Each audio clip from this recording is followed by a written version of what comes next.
¿Qué tal, gente? Aquí estamos de nuevo en Black Hole Podcast. Hoy venimos con un podcast diferente, un podcast como todos los que tenemos son diferentes y alucinantes. En este caso tenemos a un geólogo, ¿de acuerdo? Se dedica a estudiar terremotos, volcanes, meteoritos, cómo afectan en nuestras vidas. También estudia el tema del cambio climático, diferentes factores que lo causan. Así que estoy encantado de presentaros a un geólogo en apuros. Hola, Nahum, ¿qué tal? Hola, muy bien. ¿Y tú? Pues muy bien, aquí encantado de poder estar contigo aquí, de poder tenerte en el podcast. Tenía muchas Pues nada, ganas de tener a una persona como tú que sepa de volcanes, que sepa de terremotos, porque es que soy un loco de estos temas. O sea, me encanta. bueno, el placer en realidad es mío, ¿no? De que nos podáis invitar a hablar de lo nuestro, ¿no? Que muy pocas veces se habla de geología. Sí, la verdad es que, bueno, yo creo que es algo que es interesante para todo el mundo, vamos. Y es algo que se vive mucho tanto en noticias como en documentales y bueno, y está bien saber un poquito de estas cosas también. Claro, al final la Tierra es nuestro hogar. No tenemos más remedio que a la fuerza saber un poco de ella también. Y tanto. Mira, ahí va la primera pregunta, ¿vale? ¿Qué es exactamente un geólogo?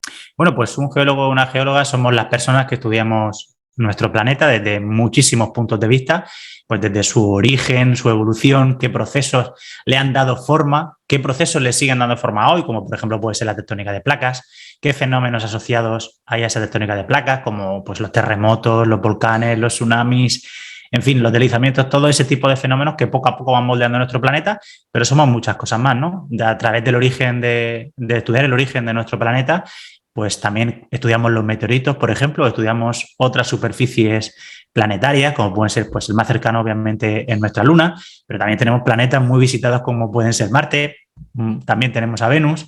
Y bueno, en realidad la geología es una ciencia que estudia, podríamos decir, todos los cuerpos que son sólidos del sistema solar. No estudiamos propiamente dicho los gigantes gaseosos, como son Júpiter, Saturno, Urano, Neptuno, pero sí que estudiamos, por ejemplo, sus anillos o también estudiamos cosas como sus satélites porque tienen una superficie sólida.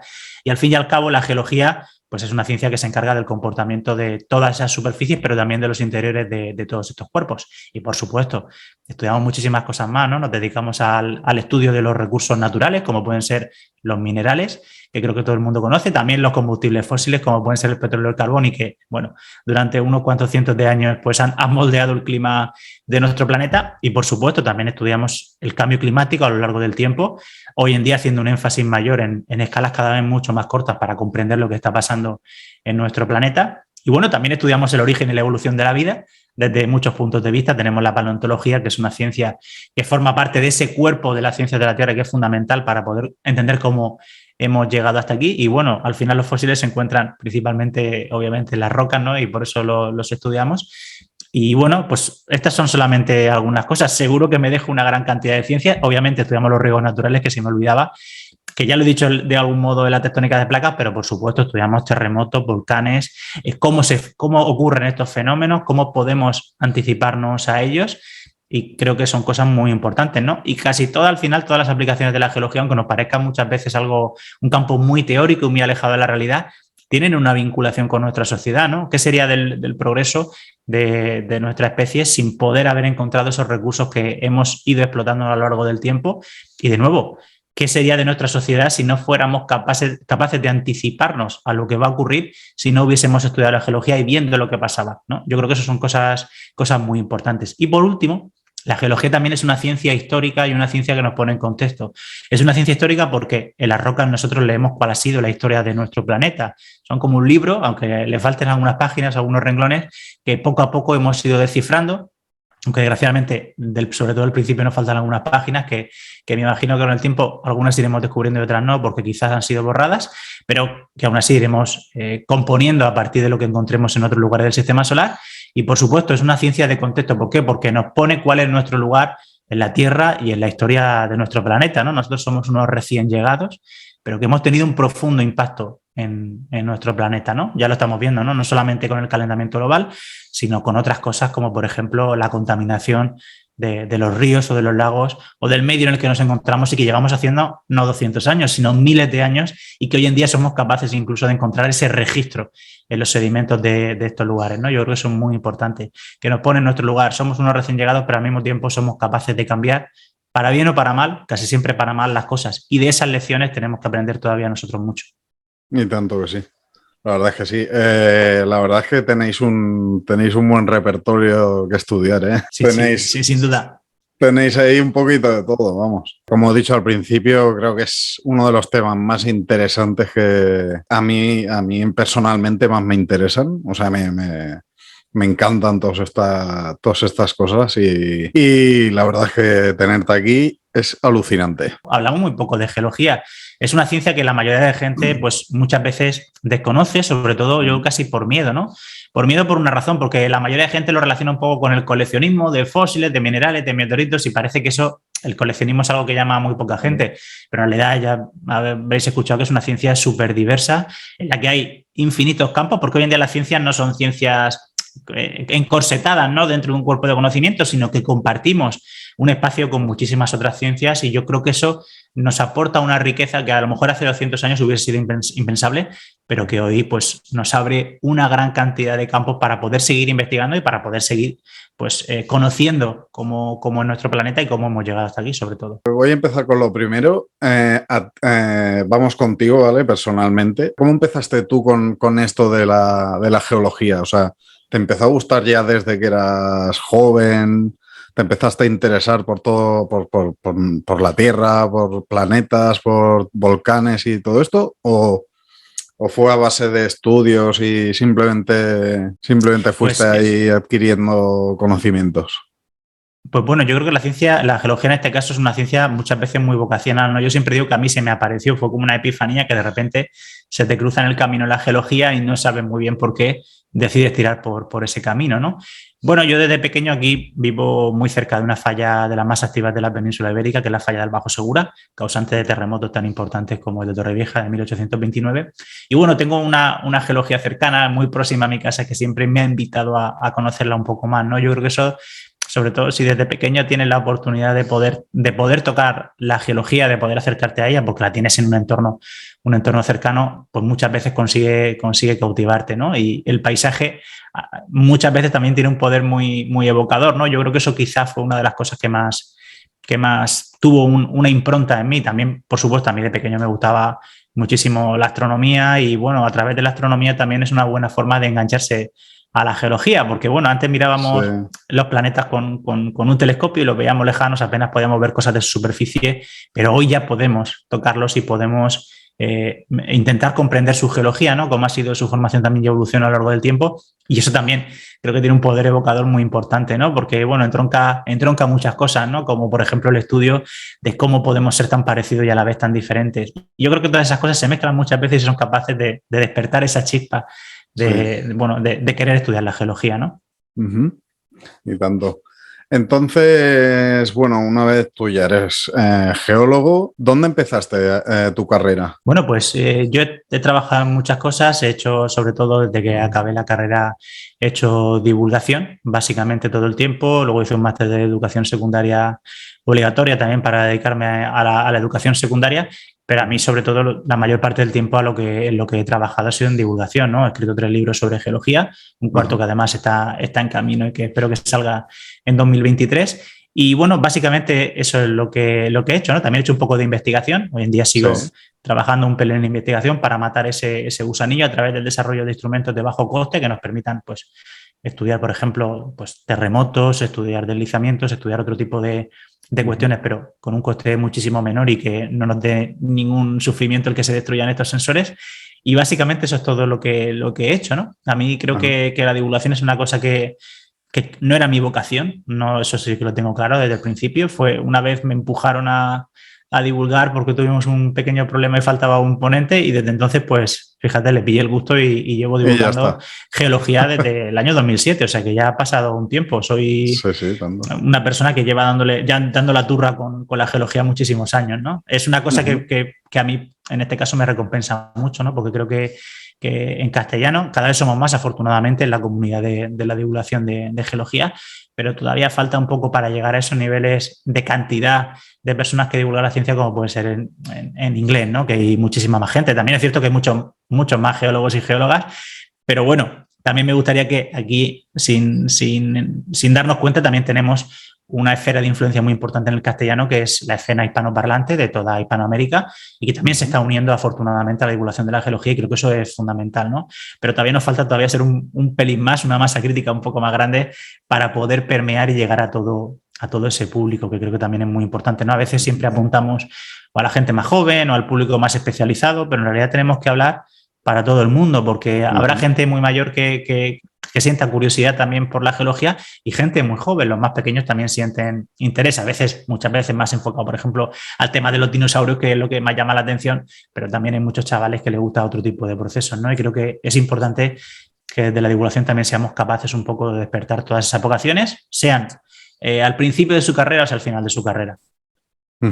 Sí, para eso quiero este podcast, básicamente, porque creo que son cosas que todo el mundo tiene que saber. O sea, son cosas interesantes para todos, que a todos nos conciernen y que vale la pena escuchar a personas como tú. Vamos con el tema de los volcanes. Siempre he tenido curiosidad, porque lo he visto en muchos documentales, lo he visto en pequeños vídeos que colgan en YouTube de cuidado, que Yellowstone se está despertando. ¿Qué está pasando con Yellowstone? Los animales están huyendo del parque.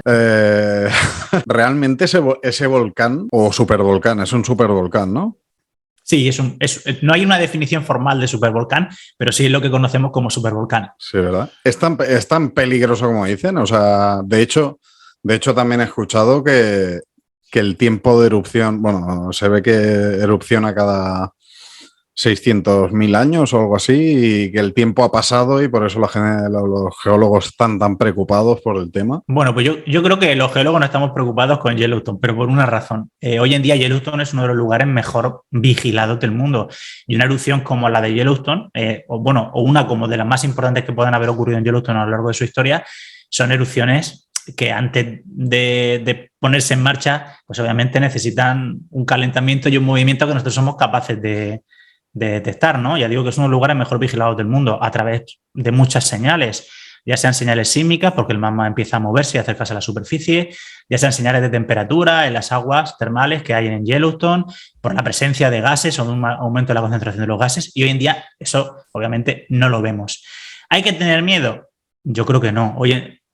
Tampoco se puede decir que en geología todos los guiones estén escritos, ¿no? Y puede ocurrir siempre cualquier cosa que nos sorprenda y es algo que hay que tener en cuenta. Pero hoy en día es un sitio muy vigilado y yo creo que eso nos tiene que dar cierta garantía de tranquilidad. También tengo que decir una cosa, los tiempos que funcionan en geología no son la escala humana. 600.000 años pueden ser 700.000, 800.000 o 200.000 años. Entonces, aunque algo se pase del tiempo, se pase de cuenta, no quiere decir que vaya a ocurrir. Quiere decir que, con relativa periodicidad puede ocurrir un evento como una gran erupción, ¿no? Pero eso no quiere decir que tenga que ocurrir porque ha pasado ese tiempo. Podrá ocurrir, ya digo, dentro de 200.000 años más, podrá ocurrir mañana o podría haber ocurrido hace 100.000 años. Entonces, por ese tema de escala tampoco tenemos que estar muy preocupados. Yo creo que tenemos volcanes mucho más pequeños y mucho más cercanos a poblaciones que hoy en día sí que tienen un poder disruptivo y que sí que tenemos que tener en cuenta. Yellowstone sí que es verdad que es un volcán que tiene sus grandes erupciones, que son capaces de alterar el clima durante bastantes años o incluso décadas, porque son erupciones muy importantes. Pero yo creo que ahora mismo esa es la menor de las preocupaciones. Me preocupan volcanes mucho más modestos y que sí que tienen un impacto sobre las comunidades locales. ¿Y me podrías decir alguno? ¿Alguno en concreto que...? No te voy a decir ninguno en concreto, por ejemplo, pero sí que te voy a decir dónde. La zona, por ejemplo, de Indonesia es una zona donde hay muchos volcanes, algunos de ellos con erupciones muy violentas y que muchas veces siempre relacionamos, por ejemplo, el poder más mortal del volcán a la erupción volcánica. Y hoy en día en el siglo XXI estamos muy equivocados. No es que la lava te vaya a pillar cuando hay una erupción volcánica. Puede haber una nube piroclástica que afecta a las poblaciones más cercanas. Hoy, afortunadamente, las poblaciones se han ido moviendo a cierta distancia del volcán para que para que esa afectación de nubes piroclásticas no puedan afectar a estos lugares, porque son, como decirlo, un flujo de ceniza, de roca pulverizada y de gases a muy alta temperatura, a veces superiores a los 400 grados, que puede ir a muchísima velocidad, a decenas, incluso a centenas de kilómetros por hora, ladera abajo. Quien haya visto Jurassic World, en la película de Chris Pratt, la última o la penúltima, no recuerdo bien, él huye de una nube piroclástica, es algo bastante difícil que alguien lo pueda lograr. Pero relacionado con este tipo de volcanes, sobre todo digo en la zona de Indonesia, o volcanes, no, para que os hagáis una idea, voy a dividir los volcanes, aunque hay muchos tipos, en dos.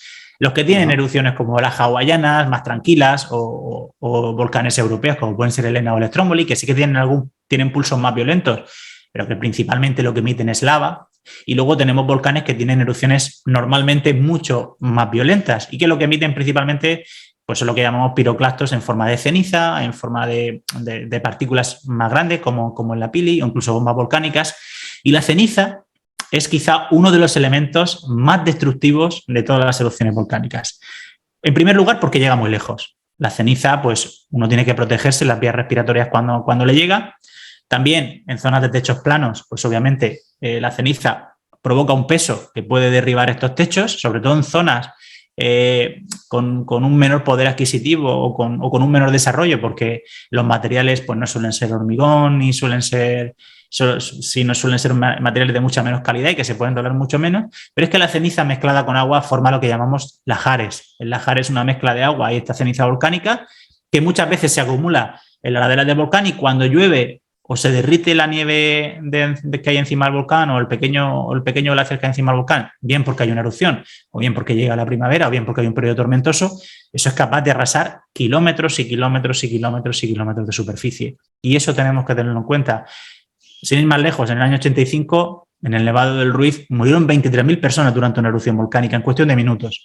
No murieron por la lava, no murieron por la propia ceniza que caía del aire, murieron por el lahar, por esta ceniza mezclada con agua. Y ese tipo de riesgos hoy en día son quizá los que muchas más veces tenemos que estar pendientes de ellos. Y en la zona de Indonesia hay volcanes pues, que emiten ceniza con bastante seguridad en muchos de los pulsos explosivos y a veces ese peligro es casi más importante que la propia erupción volcánica. Hoy en día, ya digo, de hecho hay tours a ver volcanes en erupción. Estos días que hemos tenido una erupción nueva en la isla de Hawái, la gente casi, por decir de una manera que no se entienda, la gente se pegaba por ir, porque era una cosa espectacular. Uno puede huir de la lava, pero hay de cosas diferentes a la lava de la que es mucho más difícil huir y que hoy en día pues, representan un peligro mucho mayor que la propia erupción volcánica. Ajá. De hecho, bueno, aquí tuvimos en Canarias, ¿no? El volcán que hace ¿cuánto hace? ¿Un año aproximadamente? Un año que acabó la erupción de La Palma. De este volcán también se estuvo hablando mucho, ¿vale? De que había la posibilidad, de hecho se hizo un documental también sobre ese volcán, el cual decían que había la posibilidad de que la ladera de la montaña del volcán se desprendiera y creara un mega tsunami o algo así. ¿Esto podría haber pasado o no? Bueno, pues te explico sencillamente. Esto parte de un estudio del año 2001 de unos científicos que hicieron un estudio pues evaluando la posibilidad de que Cumbre Vieja, el edificio volcánico de La Palma, se viniera abajo por una erupción. Este estudio hoy en día está bastante desacreditado. Hay muchísimos estudios que ponen de manifiesto que tanto la estructura de La Palma por dentro como el tipo de erupciones que suelen haber no son tan violentas hoy en día como para que se provoque ese deslizamiento y provoque un mega tsunami. ¿Esto quiere decir que no pueda ocurrir? No, ya digo que en geología no podemos descartar ningún escenario, pero hoy en día también estamos bastante seguros de que este tipo de erupciones que se necesitan para provocar estos deslizamientos no van a ocurrir o no están ocurriendo en estos momentos. Entonces eso también nos tiene que dar una sensación de tranquilidad. Este estudio básicamente sirvió para subir las primas de los seguros, de los edificios y de las viviendas que habían en la costa este de Estados Unidos, pero poco más ha servido después de ese estudio para algo, ¿no? Ya digo que está muy desacreditado. Sí que es cierto que es muy espectacular y es verdad que en las Canarias podemos ver las cicatrices de grandes deslizamientos que han ocurrido, pero han ocurrido en otros momentos de la historia donde, ya digo, pues han habido grandes erupciones, donde se han podido provocar grandes explosiones y donde esto puede haber ocurrido. Hoy en día creo que tenemos que estar bastante tranquilos porque ya digo que los científicos vigilan cada movimiento del terreno para anticiparse ante cualquier escenario. Así que pues, hasta el momento cierta tranquilidad. Yo sé que ese documental fue muy espectacular y muy comentado en su momento porque obviamente crea mucho miedo, ¿no? Las de más de 30 metros de altura, llegando y arrasando no solamente la costa este de Estados Unidos, hablamos de Cuba, hablamos incluso de partes de Sudamérica y también hablamos del archipiélago canario, ¿no? Pero bueno, yo creo que tenemos que quitarnos un poco ese miedo, ser un poco a veces más razonables en las hipótesis y sobre todo hoy conocemos mucho mejor cómo es la estructura y cómo de resistente es el edificio volcánico que forma la isla de La Palma. Yo creo que eso lo tenemos que tener en cuenta e intentar siempre emitir algo de tranquilidad, que creo que es fundamental, ¿no? Porque también muchas veces los fenómenos geológicos nos asustan porque no los comprendemos. A veces, pues, desconocemos todavía muchísimas cosas, pero hay cosas sobre las que sí que sabemos y sí que podemos explicar bien, ¿no? Yo creo que esta es una de ellas. Aunque ya digo que no podemos descartar ningún escenario nunca, pero también tenemos cierta certeza de que el edificio de La Palma pues tiene que aguantar. Hay otro volcán también, por último, con volcanes, que me interesa también, que es el que tenemos, está aquí en Europa, está en Nápoles, exactamente, ¿vale? Y ahí sí que, en teoría, sí que sigue habiendo población, ¿no? Alrededor del volcán. ¿Es un peligro? ¿Sigue siendo un peligro este volcán o no? Este volcán sí que tiene una casuística muy diferente. El riesgo volcánico se puede medir hoy en día prácticamente, salvo erupciones muy grandes, por la población que tiene a su alrededor. Me imagino que estás hablando del Vesubio y de los Campos Flegreos como sistema volcánico. Sí. Bueno, obviamente es un volcán muy peligroso porque hay una población muy grande a su alrededor. Estamos hablando de la bahía de Nápoles, donde viven muchísimas personas. Y bueno, también es uno de los sitios más vigilados del mundo a nivel sísmico y volcánico. ¿Cuál es el problema? El problema es decidir cuándo se da una señal de evacuación, cuánta gente se evacúa, quiénes se van a querer quedar en su casa, porque no puedes evacuar a todo el mundo, eso es una realidad, eso es muy difícil. Yo creo que quizá el mayor problema es ese. Hoy en día podemos estar ciertamente o tener cierto margen de confianza en que antes de que ocurra una erupción va a haber señales de que puede haber una erupción. Yo creo que eso nos tiene que dar cierta tranquilidad. ¿Puede ocurrir una erupción sin dar señales? Hoy en día podría ocurrir, pero es un caso más improbable. Suele ocurrir normalmente asociado a pequeños pulsos eruptivos, pero bueno, una gran erupción también podría avisar menos. Pero yo creo que sin duda, al estar tan vigilado ese sitio, se podría dar una señal de evacuación correcta. Pero hay esa casuística, ¿no? Hay mucha gente que vive cerca, hay mucha gente que no va a querer irse, no va a querer dejar su casa y eso va a ser un problema. Eso va a ser un problema porque en el caso de una gran erupción, pues podría haber muchos muertos, ¿no? Y yo creo que eso tenemos que tenerlo en cuenta. ¿Qué se puede hacer? Pues la verdad es que ahora mismo no lo sé. Son casos muy complejos en lo que se requiere pues, una gran cooperación entre los científicos, las entidades gubernamentales de protección, como pueden ser, en nuestro caso en España, los cuerpos y fuerzas de seguridad del Estado, protección civil. Y bueno, yo confío, aunque obviamente hay planes de evacuación de Nápoles, que en el caso de que hubiese una erupción, la gente quisiera irse de verdad de su casa, en el caso de que se viera que fuera una erupción peligrosa, ¿no? Una pequeña erupción no nos tiene que dar miedo, pero una gran erupción en esos volcanes o en ese sistema volcánico que hay en el entorno de Nápoles o en esos sistemas volcánicos sí que puede ser muy peligroso para ese entorno.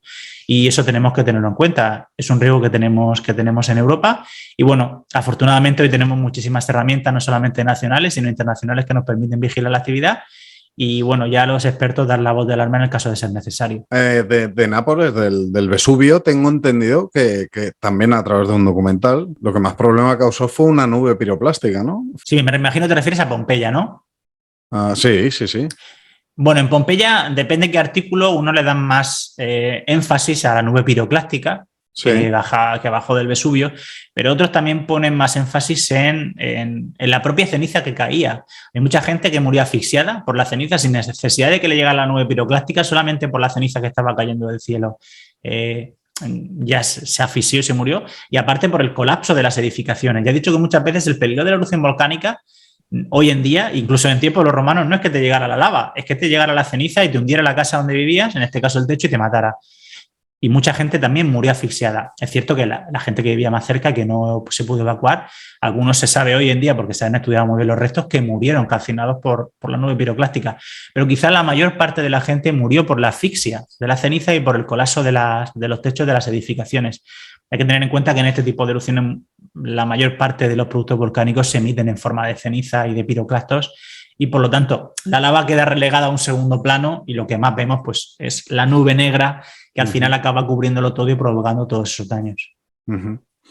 Después aquí en Cataluña, exactamente en la parte de Olot, tenemos también los volcanes, antiguos volcanes. No sé si...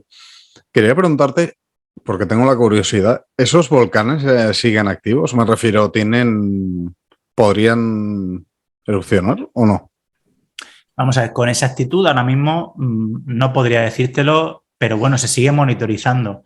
¿Ah, sí? ¿Podría haber actividad? Yo ahora mismo, desde mi punto de vista, lo veo muy improbable porque hace muchísimo tiempo de la última erupción y los sistemas volcánicos también van cambiando y se van enfriando con el tiempo y en este caso, pues parece que claramente no debería haber una actividad volcánica. En España no solamente tenemos Solot, también tenemos el campo de Calatrava, que también aparentemente ha tenido actividad en tiempo reciente, pero hoy en día no vemos señales de que haya un sistema volcánico activo. Entonces, no nos tiene que preocupar, ¿no? Nos tiene que preocupar más su conservación hoy en día que el hecho de que pueda haber actividad volcánica en el futuro. Aún así, como siempre digo, la geología siempre nos acaba sorprendiendo, nos puede cambiar el guión, pero por los datos que tenemos hoy en día, Nada. Es un sitio que podemos considerar casi a 100% de confianza inactivo.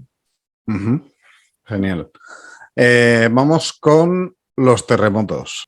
¿Cómo se produce un terremoto, para empezar? Bueno, pues los terremotos son una liberación de energía brusca que ocurre en las rocas cuando las rocas están sometidas a un gran esfuerzo y se rompen. ¿Cómo podemos imaginarnos esto en casa? Pues muy sencillo, se me ocurren varias maneras. La primera es cuando vamos a coger unos espaguetis para cocinarnos y no nos caben en el cazo donde vamos a cocerlos, a veces tenemos que partirlos. Bueno, pues si en vez de hacer eso rápidamente, nosotros cogemos un buen manojo de espaguetis y vamos doblándolos, vemos que los espaguetis más o menos aguantan durante un tiempo esa torsión a la que estamos ejerciendo los espaguetis. Las rocas se comportan de una manera parecida. A veces nos parecen totalmente rígidas, pero de algún modo tienen cierta elasticidad. Obviamente hablo a escala geológica, hablo de una elasticidad a unas escalas temporales muy grandes. Pero las rocas a veces no aguantan al estar sometidas a ese esfuerzo. Igual que nosotros, si hacemos más fuerza, los espaguetis se rompen. Bueno, cuando los espaguetis se rompen, nosotros notamos como un pequeño saltito, una pequeña vibración, que es la liberación de esa energía que se estaba acumulando en la torsión de los espaguetis. Pues en las rocas pasa lo mismo, las rocas se parten y se libera toda esa energía elástica que había acumulada en las rocas, pues como vibraciones, principalmente como vibraciones, también como calor, obviamente, porque las rocas tienen fricción entre ellas. Y eso es lo que nosotros percibimos, la vibración, que es la liberación de esa energía. ¿Dónde ocurre esto? Pues ocurre en nuestro planeta. Los terremotos son una expresión más, al igual que el vulcanismo, de ese funcionamiento interno de nuestro planeta. Y eso lo tenemos que tener en cuenta. Que no hay más terremotos ni menos terremotos que hace 100 años ni que hace 10.000 años. Hay más o menos, hay una estabilidad a lo largo del tiempo y eso tenemos también que tenerlo en cuenta porque a veces vemos informaciones, este año ha habido 1.000 terremotos más, ya, pero es que si ha habido millones de terremotos, 1.000 terremotos más, 1.000 terremotos menos, o 10.000 terremotos más o 10.000 terremotos menos, no supone estadísticamente nada significativo. Lo que pasa es que afortunadamente hay una mayoría silenciosa de terremotos y que no percibimos. Yo, por ejemplo, esta noche he sufrido un terremoto de magnitud 2,2, que en algunos sitios de Latinoamérica no se considera ni terremoto, se considera temblor, ahí tienen una categoría diferente y si hubiese estado durmiendo no me hubiese dado cuenta. Pero es que yo ni noté la vibración, yo noté un ruido y dije, uy, esto tiene pinta de ser un terremoto, esto no tiene pinta de ser un camión que haya pasado por la calle. Y básicamente, bueno, me he divagado, pero el mecanismo que los terremotos son eso, la liberación brusca de la energía que se acumula en las rocas cuando están sometidas a un esfuerzo muy grande y al final no aguantan y se acaban partiendo. Aquí en España, o sea, realmente donde hay más actividad con terremotos es en la parte sur, es decir, en la parte de Andalucía y demás, ¿no? Bueno, tenemos varias zonas de riesgo, principalmente todas centradas efectivamente en el sur y en el sureste peninsular. ¿Por qué? Pues por una razón muy sencilla. Eurasia y África, o la placa nubia, están colisionando lentamente y en esa colisión es donde las rocas se están empujando las unas a las otras, porque se empujan, y cuando se rompen es cuando se libera energía. Y la mayor parte de la energía de esa colisión se libera pues en esa zona que va pues desde el suroeste de la península hasta el sureste, y bueno, también hay zonas también en los Pirineos sísmicamente activas, que también tenemos que vigilar y tener en cuenta, pero principalmente la mayor parte se concentra en el sureste y la zona de Andalucía. Ajá. Porque para el tema de los terremotos hay una escala, ¿no? escala de daño, ¿no? O de daño o de gravedad, ¿no? Tenemos dos escalas. Una escala física, que dentro de esa escala física, que es la escala de la magnitud, que nos indica la energía liberada, tenemos muchas escalas dentro, dependiendo de la magnitud del terremoto, los instrumentos y qué país la calcule, y eso nos da una dimensión física de la energía que se ha liberado. Es decir, eso digamos que es como la temperatura. Nos indica la energía liberada o el calor que hace, bueno, pues en este caso la energía que se libera del terremoto.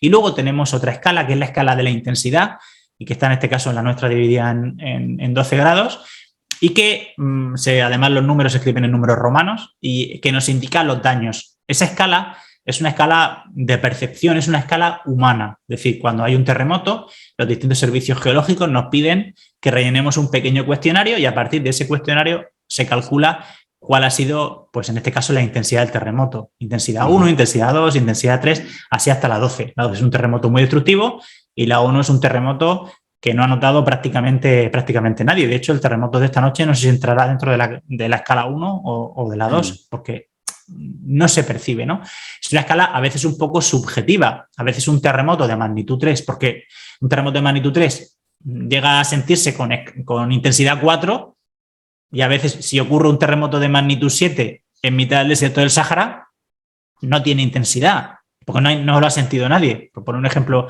así un poco extremo, ¿no? En mitad del Atlántico. Entonces, esa escala de la intensidad está muy bien porque nos permite hoy en día, estudiando, por ejemplo, antiguos archivos históricos o incluso viendo edificaciones que han sufrido daño de los terremotos, a través de la intensidad y conociendo esas construcciones, también intentar un poco tirar para atrás y reconstruir la magnitud del terremoto. Es importante, pero hoy en día en ciencia normalmente también preferimos muchas veces, más que la escala humana, nos interesa saber cuál ha sido el proceso físico que ha desencadenado el terremoto y qué energía se ha liberado. Eso no quiere decir que se deje de usar, porque esa escala civil o esa escala de intensidad es muy informativa de los daños, pero ya digo, es subjetiva por varias razones. Una, por la percepción, y dos, por dónde ocurre. Ya digo, si ocurre un terremoto de magnitud 7 en mitad del Atlántico, va a tener siempre magnitud 7, pero lo que no va a tener puede ser que no tenga ninguna intensidad, porque no hay nadie a su alrededor que lo perciba. Ajá. O sea, los daños no puede haber daños. No puede haber daños básicamente claro, porque no hay nadie cerca, ¿vale? Efectivamente, vale. Es una escala que muchas veces depende de esa envolvente de población que pueda tener el terremoto. Ajá. Una pregunta respecto a los terremotos, en este caso una zona que me interesa mucho, que es Chile. Decían que lo entiendo perfectamente. Vale. También, no sé dónde lo vi, en un documental también, o alguien comentándolo en YouTube o algo así, que decían que el futuro de Chile, por culpa de un terremoto, iba a ser que Chile básicamente se fuera al océano entera. No, eso no puede. Eso es una de esas cosas que no está dentro ni siquiera del guión de la geología. No podría pasar, ¿no? No puede pasar. Lo único que puede dividir un país o que puede dividir un continente es la tectónica de placas y a escalas temporales de millones de años. Ajá. Lo que sí que puede ocurrir en Chile, en su entorno, es que ocurra un terremoto de magnitud cercana a 10, que es prácticamente el máximo que conocemos en nuestro planeta que podía ocurrir. ¿Por qué? Porque en la zona de Chile y de Japón hay fallas o sistemas de fallas que son muy largos, y cuanto más parte de esa falla o del sistema de fallas se rompa, más energía se libera y un terremoto más intenso o con mayor magnitud se puede dar. En Chile, en 1960, ocurrió el terremoto de Valdivia, que fue el terremoto de mayor magnitud que ha ocurrido en nuestro planeta, por lo menos en periodo histórico. Y eso puede volver a ocurrir, por supuesto, es una cosa que no tenemos que descartar y es un terremoto que puede ser muy destructivo. ¿Qué pasa? Afortunadamente, en Latinoamérica, en muchos países, se han puesto las pilas, han sido capaces de reconocer en su pasado la huella de esos terremotos, han sido capaces de establecer, pues, sobre todo normas de edificación que permitan la protección de esas personas y, por lo tanto, hay ciertas garantías de que aunque ocurra un terremoto de magnitud 9 y pico, no tiene que ser lo más destructivo que haya ocurrido hasta ahora en la Tierra. Entonces, eso nos da cierta confianza. ¿Que será destructivo un terremoto de magnitud 9,7 o 9,8? Por supuesto. Pero que podría serlo muchísimo más si no hubiesen tomado esas lecciones, además de, concienciación, de simulacros, y sobre todo también de investigación, ¿no? Yo creo que eso es fundamental que lo sepamos, porque también nuestra visión ha ido cambiando a lo largo del tiempo y por suerte los países han ido tomando nota de lo que puede ocurrir, ¿no? Y que obviamente son construcciones homologables en la mayor parte de los casos. Obviamente en todos los países hay, en cualquier país, sea más desarrollado o menos desarrollado, hay construcciones mejores y peores y muchas veces eso no depende de la normativa sismo resistente, sino de otras cuestiones un poco más espurias. Sí. Hemos ido con Chile y ahora me gustaría saber un poco de San Francisco. San Francisco, ¿vale? Muy bien. Es otro que, bueno, que en su día ya pasó y aún se sigue teniendo el miedo de que vuelva a pasar, incluso más grave, ¿no? De lo que fue en su día. En San Francisco pasa lo mismo que pasa con los volcanes. Es una zona hiperpoblada. Entonces, en esa hiperpoblación que hay, es donde verdaderamente está el riesgo sísmico. Desde luego, desde el terremoto de 1906, que es quizá, o el de Loma Prieta de 1989, si no recuerdo mal, son cosas que se han quedado grabadas en la retina, en este caso, muchas veces internacionalmente, porque han sido muy espectaculares, pero sobre todo en la norteamericana. ¿Puede ocurrir un terremoto destructivo? Puede. ¿Que seguramente va a ocurrir? Porque obviamente es una zona donde hay una gran actividad sísmica. Ocurrirá. ¿Que hoy en día estamos mejor preparados que hace 20 o 100 años? También. Entonces, bueno, hasta cierto punto, dependiendo también de dónde ocurra el terremoto, causará más daños o menos. ¿Por qué? Por muchas razones. Una, por la calidad de la construcción, obviamente. Dos, por la proximidad o lejanía al foco donde ocurrió el terremoto. Y tres, hoy hay otra cosa que llamamos redes de alerta temprana, que están no solamente en Estados Unidos, sino en Japón y en muchos países de Latinoamérica, y es que cuando ocurre un terremoto, los sensores que tenemos en el suelo dispersados, tanto los sismógrafos como las redes de GPS, son capaces de detectar que ha ocurrido el terremoto. Bueno, las ondas sísmicas no se transmiten instantáneamente a todos los lugares, sino que tienen que llegar, tienen que viajar por el interior de la Tierra a varios kilómetros por segundo. ¿Y qué pasa cuando ocurre el terremoto? Si tenemos una red sísmica muy amplia, una red de GPS muy amplia, podemos dar la voz de alarma a zonas más alejadas, de tal manera pues, que separen las tuberías de agua, del gas, que separen los trenes, los metros, para intentar evitar cierto tipo de daños. En el terremoto, por ejemplo, de San Francisco de 1906, una de las cosas quizá más impresionantes no fue el daño del terremoto, fue el daño del incendio que ocurrió a consecuencia del terremoto. Y eso es lecciones que se han aprendido hoy, ¿no? Y que tenemos muy en cuenta, que cuando ocurre un terremoto tenemos que parar todo, oleoductos, gasoductos, sistemas de conducciones, para evitar que se pueda dispersar el fuego, pueda haber explosiones, etcétera. Aún así obviamente, de nuevo puede ocurrir, pero hoy sabemos mucho mejor cómo atajar ese tipo de problemas y los servicios de emergencia saben dónde ir rápidamente.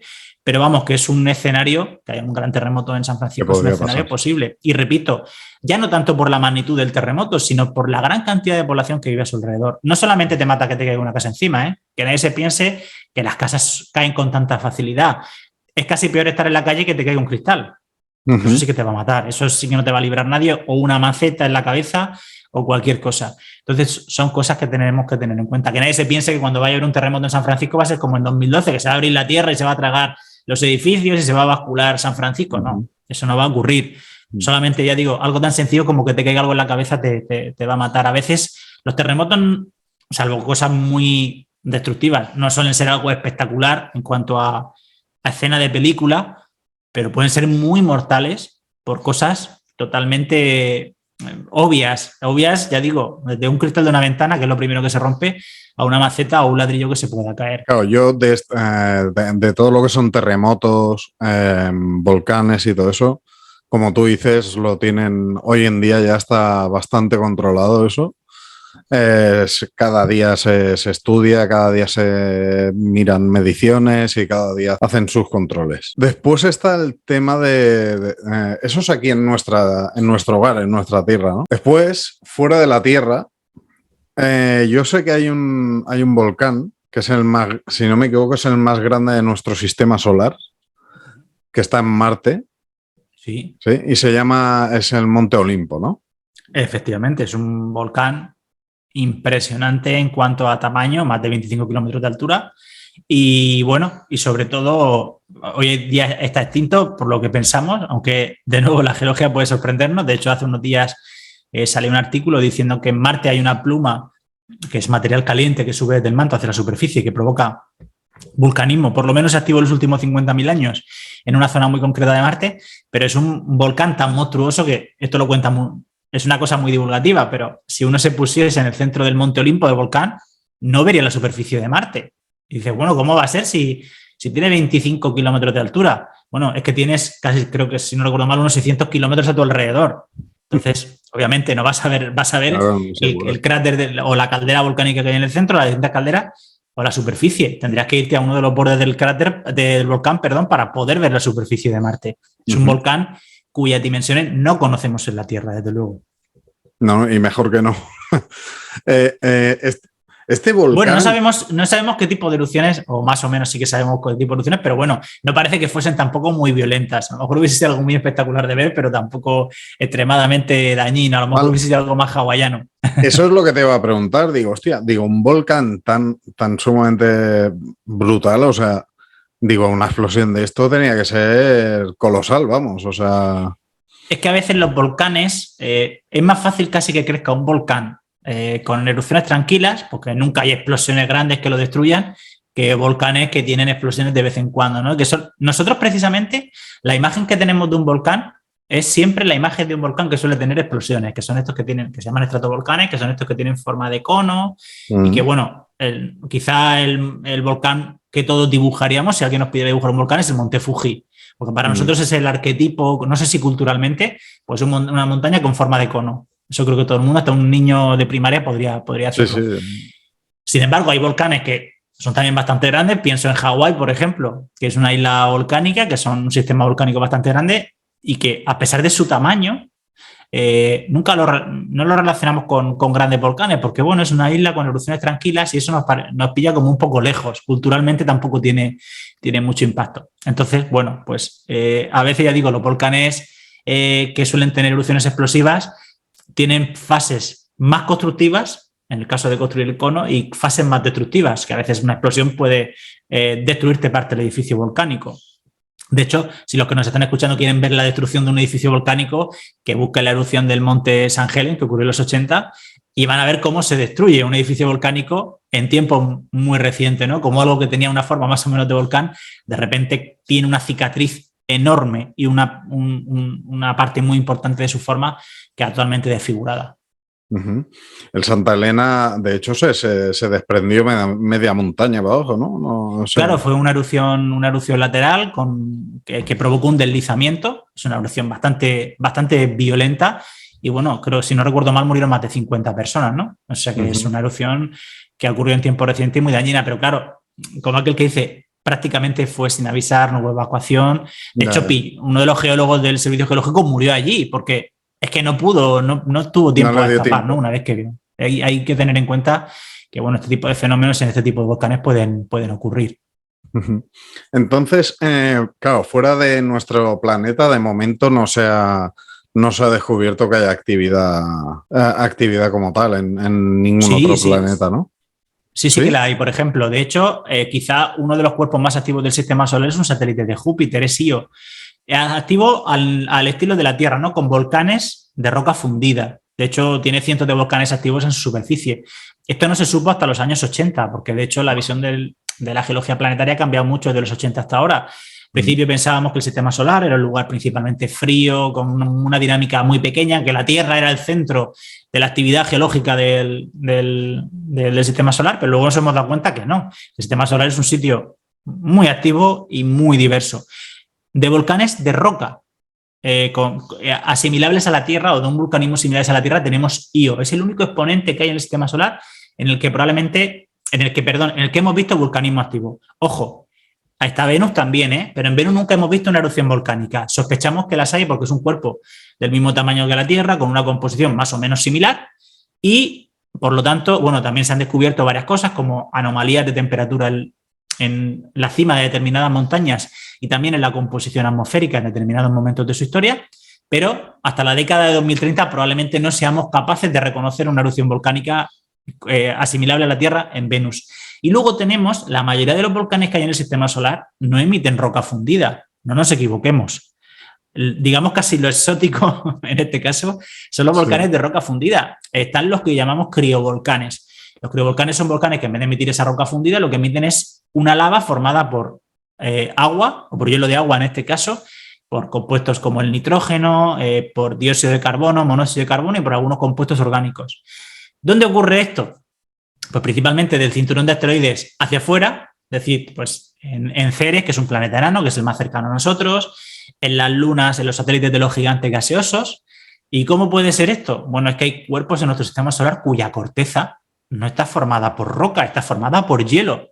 Solamente el núcleo y a lo mejor una parte del manto puede ser roca, pero el resto es un núcleo rocoso, en torno a este núcleo rocoso, un manto que en vez de estar formado por roca a muy alta temperatura, está formado por un océano de agua líquida, y ese océano de agua líquida alimenta esos volcanes, al igual que ocurría en el manto de nuestro planeta, pues para emitir esas sustancias, ¿no? Y quizá esa es la mayor actividad que tenemos hoy en día. Tenemos un ejemplo como Encélado, que es quizá uno de los cuerpos más activos de nuestro sistema solar, y que además esa actividad no solamente se refleja en su superficie, sino que con todo el material que expulsa ha creado un anillo, el anillo E, alrededor de Saturno.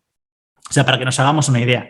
Pero hemos descubierto indicios de criovulcanismo en Plutón, en Europa, satélites de Júpiter, hemos descubierto en Titán, otro satélite de Saturno también muy interesante, y bueno, en Tritón, satélite de Neptuno, en fin, que si nos ponemos a investigar, la mayor parte de cuerpos han tenido una gran actividad geológica a lo largo del tiempo, han dejado de funcionar, se han enfriado y ya no tienen esa actividad, pero hoy en día hay muchos los que sí que hay actividad y probablemente mayoritariamente sea actividad sobre hielo, no sobre roca, ¿no? Y eso también nos hace un poco, nos ha hecho la cabeza explotar, digamos, en las últimas décadas, porque esto no es un descubrimiento de hace 200 años, es un descubrimiento, ya digo, desde los 80, casi finales de los 80, hasta ahora mismo. Es alucinante, la verdad que hay cosas que, bueno, yo esto, por ejemplo, no tenía ni idea, vamos, que existía actividad fuera de nuestro planeta, vamos.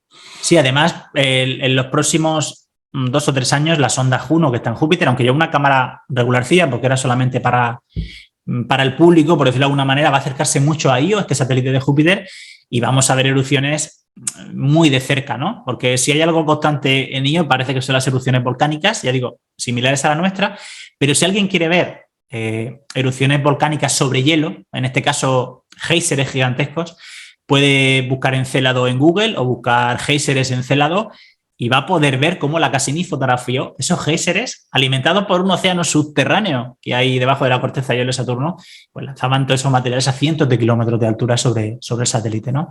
Creo que son cosas muy espectaculares y también muy evocadoras, porque precisamente la actividad geológica es también en parte la que es capaz de mantener ambientes habitables, ambientes adecuados para la vida. No sabemos si la vida se ha desarrollado, pero probablemente para que se desarrolle la vida y pueda mantenerse a lo largo del tiempo, uno de los ingredientes, además de que haya pues, intercambio de sustancias y tal, es la actividad geológica, ¿no? Eso tenemos que tenerlo muy en cuenta siempre. Ni tanto. Y por último, quería saber un poquito cómo estudiáis el tema de los asteroides o de los meteoritos. Bueno, pues 2 cosas. Los asteroides, por un lado, son el resto de lo que quedó de la formación del sistema solar y que no acabó formando un planeta propiamente dicho. Y bueno, eso los estudiamos de varias maneras. Una a través de telescopios en la Tierra, que nos permiten pues, ver la luz que emiten, y a través de esa luz podemos hacer inferencias sobre su composición, analizando el espectro de esa luz, como una especie de huella dactilar que tienen.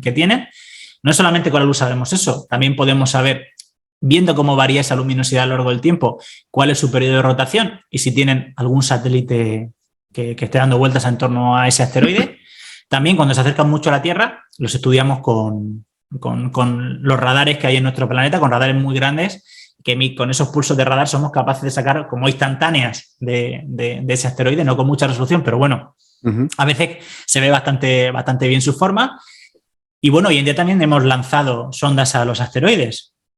¿Por qué nos interesan tanto los asteroides? Porque, bueno, son los ladrillos con los que se ha formado el sistema solar y como tal, nuestro planeta, y en ellos podemos ver reflejada una primera parte de la infancia de nuestro sistema solar, incluso distintas etapas evolutivas.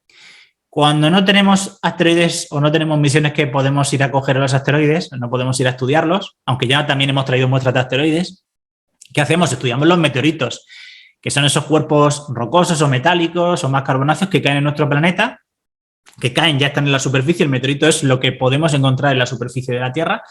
y que, bueno, podemos estudiar su composición, a veces incluso saber de dónde provienen o a qué familia de asteroides formaron parte en su momento, o incluso a veces encontramos meteoritos de otros planetas o de satélites, encontramos meteoritos lunares en la Tierra y también encontramos meteoritos de Marte, ¿no? Y eso nos ha hecho también avanzar un poco en el conocimiento, porque, por ejemplo, muestras de Marte no hemos traído, pero sin embargo sí que tenemos meteoritos de Marte.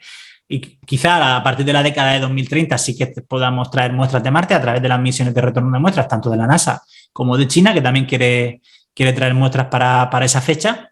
Pero bueno, mientras decimos que una manera de poder estudiar la superficie de otros cuerpos sin tener el dinero para poder enviarlas allí es a través de los meteoritos, ¿no? Y que nos abren una puerta fantástica para poder conocer cómo era mejor la corteza de esos planetas, qué evolución pudo tener y si era muy diferente o si es muy diferente a la que tenemos, a la que vemos o la que pudo tener la Tierra en su inicio, ¿no? Yo creo que son una ventana muy importante y además muchas veces de distintos momentos, sobre todo del principio de la formación de nuestro sistema solar, y que pueden ayudar muchísimo y que, bueno, además es uno de los campos quizá hoy en día de los que más estudios se hacen porque caen meteoritos todos los años a la Tierra, se hacen campañas para poder encontrar nuevos meteoritos y que nos vayan abriendo esas ventanitas y que nos faciliten un poco la labor. Una pregunta, el tema de los meteoritos, ¿se sabe de dónde, o sea, digamos, vosotros si descubrís un meteorito o encontráis uno aquí en la Tierra, ¿sabéis exactamente más o menos de dónde puede provenir? O sea, me refiero a nuestro sistema solar. ¿Vosotros sabéis de dónde puede venir a través de su roca, de sus materiales o no? Pues es una pregunta muy interesante porque tiene varias vertientes. Nosotros podemos saber si un meteorito es del sistema solar o no. Eso hoy en día podemos saberlo. ¿Por qué? Porque aunque la composición del universo no hay elementos extraños que sean diferentes en un sitio o en otro, sus proporciones sí son diferentes. Entonces las del sistema solar las conocemos muy bien porque hemos podido estudiar muchos materiales. ¿Podríamos saber de dónde viene? Eso ya es más difícil. Primero tendríamos que verlo caer. Viéndolo caer podemos intentar reconstruir su trayectoria y hacernos una idea más o menos de dónde viene.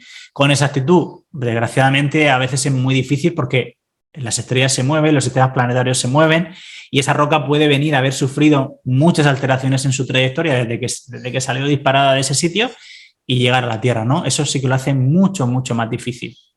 Sí que es fácil más o menos saber de dónde procede una roca del sistema solar, pero de dónde procede un meteorito interestelar, no. De hecho, el campo de los meteoritos interestelares ahora mismo es un campo que se ha abierto hace unos años y bueno, eso ya digo, podemos intentar averiguar cuál es su procedencia, pero con 100% exactamente no, porque a veces esto es como cuando uno tira una piedra al agua, ¿no? y rebota.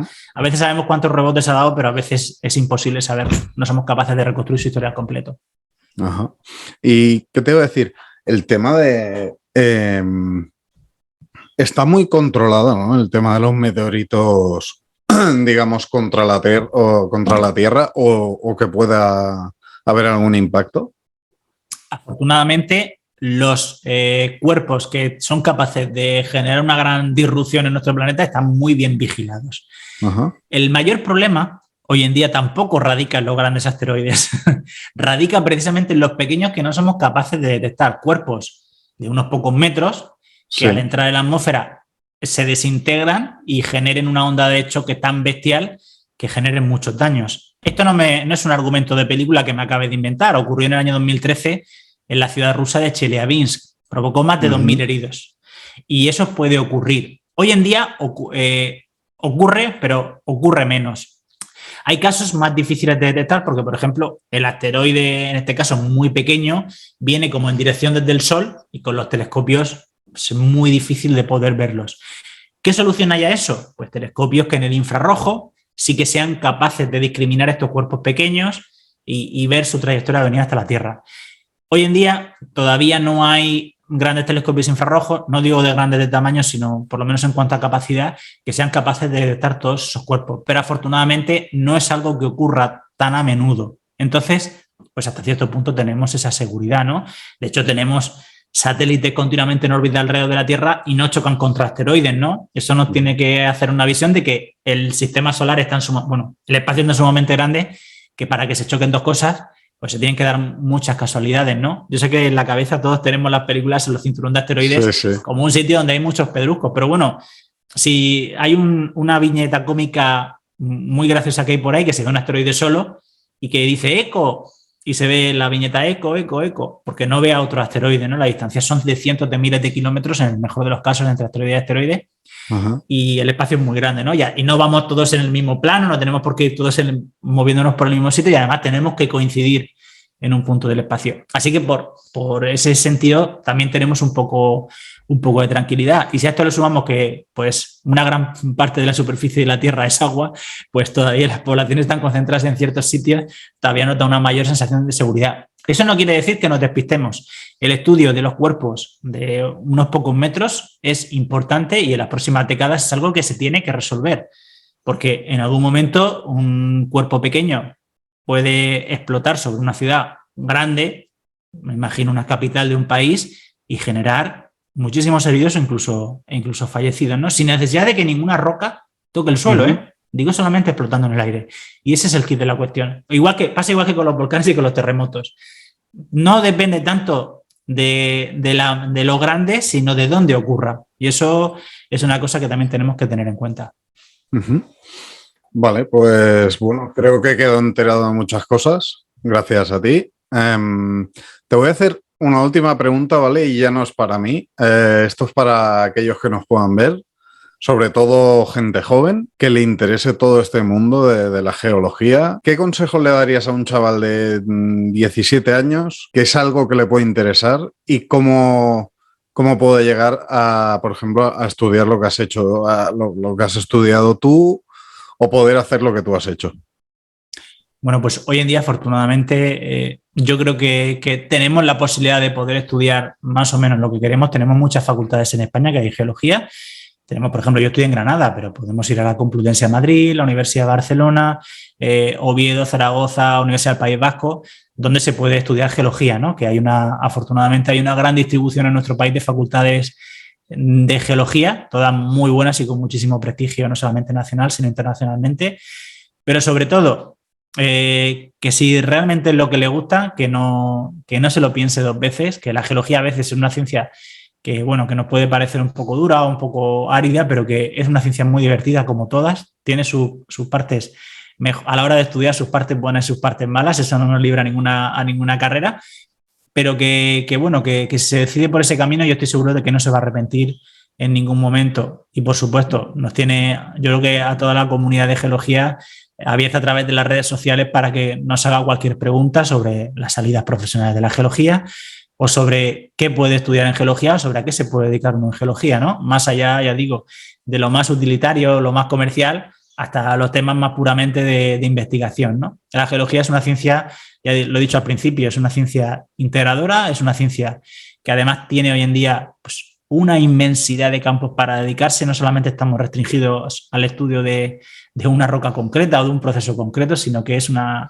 visión conjunta de muchas cosas y de muchos procesos, que eso lo hace muy atractivo y sobre todo es una ciencia en la que hoy en día estamos en contacto profesionales de las áreas más dispares posibles, y eso lo hace, yo creo, también le da una riqueza, ¿no? En ese mestizaje entre las distintas ciencias hay una riqueza que no podemos dejar atrás, y que creo que también es uno de sus mayores atractivos. Así que si alguien tiene ganas de estudiar geología, que no se lo piense dos veces. Si pudiera volver atrás, a lo mejor sería una de mis opciones, ¿eh?